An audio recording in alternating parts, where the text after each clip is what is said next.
He was a Pharisee first, is what the Lord spoke to me. He was with the Pharisees crucifying or, stoning Stephen. And then he took it upon himself to go out and get um, a law made where he could round up all believers, all believers in the faith of the way. And in doing so, Jesus checked him and was like, oh, okay. What are you doing? Why are you persecuting me? And put the fear of God in him. But it didn't change his tradition. It didn't change his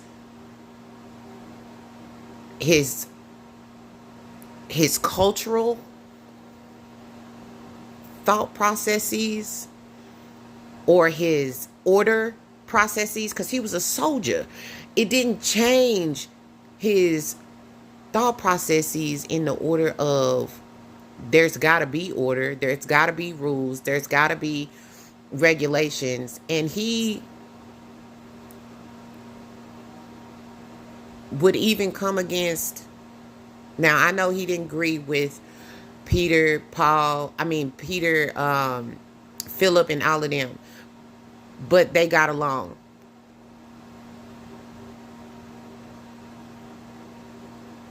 But he did act like at a point that he was better than them.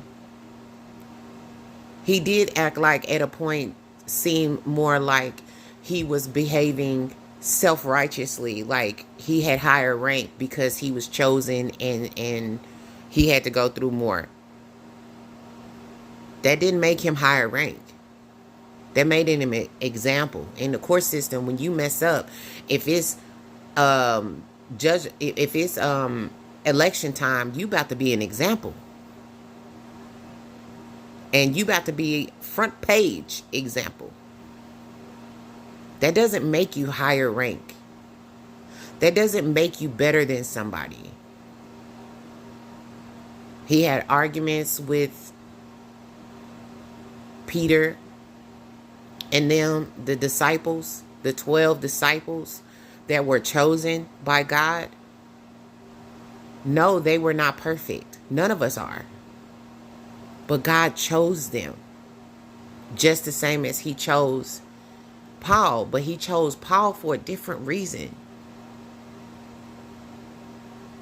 To stop him from coming against us.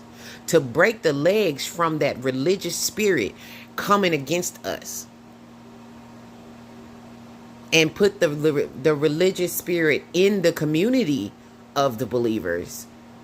Yet he's showing us what religious spirit looks like. Even though he speaks on it, he's still the example. Oh my gosh. He's still the example on front page.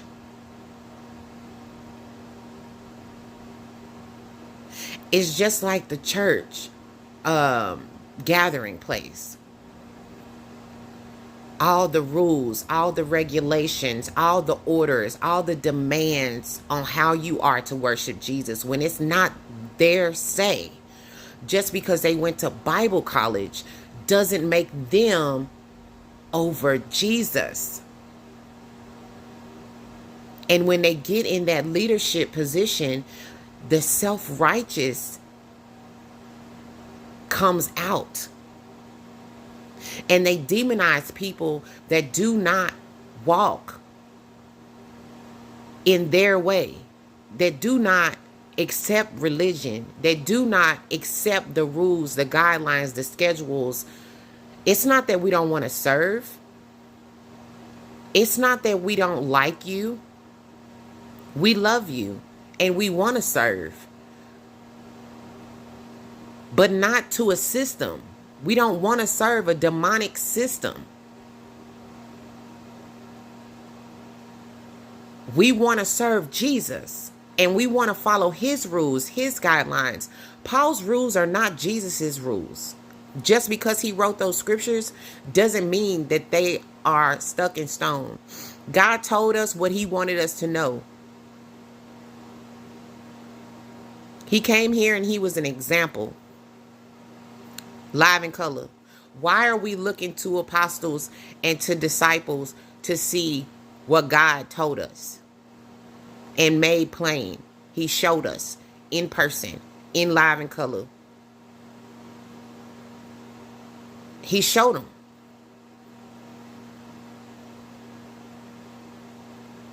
We don't need secondhand people telling us how to walk with Jesus.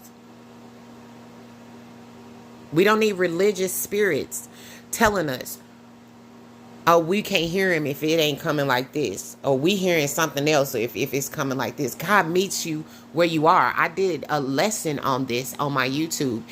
And I found all the scriptures. My YouTube is biblical. It is all Bible.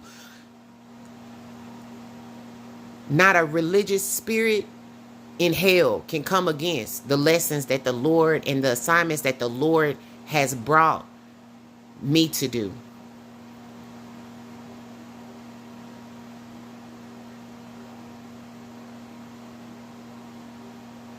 Having leadership should not make you prideful.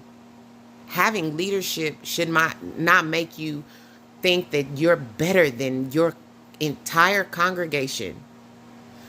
First of all, nowhere in the Bible did it have the believers sitting with unbelievers in a house. The building is the Lord's house. A believer's home is the Lord's house. A believer's body is the Lord's house. Those are all holy things.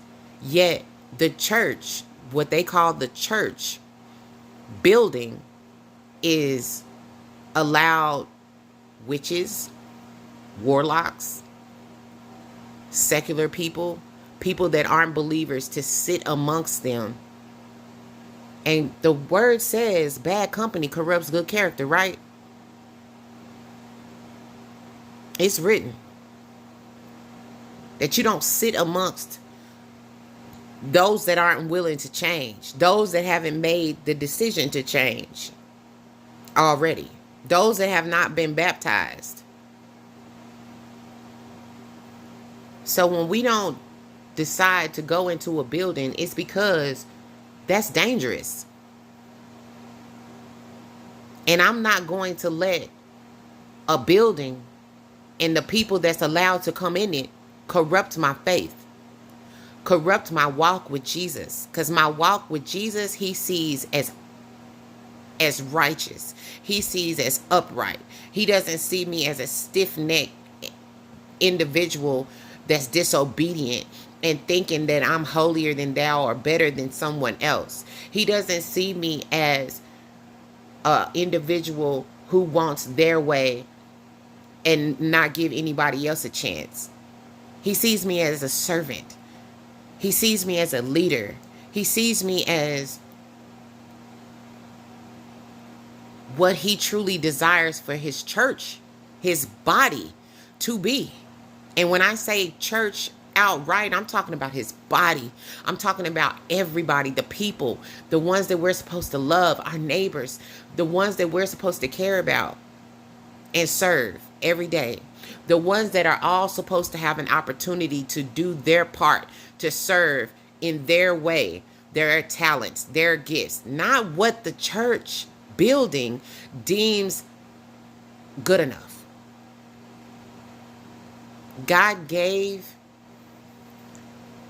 each individual spiritual gifts, each individual talents. In the book of Hebrews, the New Testament, it says that we are to sit around each other and prophesy, because we all prophesy in part, but we all have a whole entire message. And if we all get together and everybody is able to exhibit their gifts, we would all come with that message and know the message, the complete message.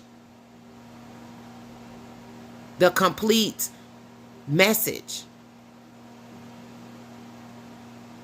But because nobody is allowed to truly spread their wings. You get a handful of people, you know,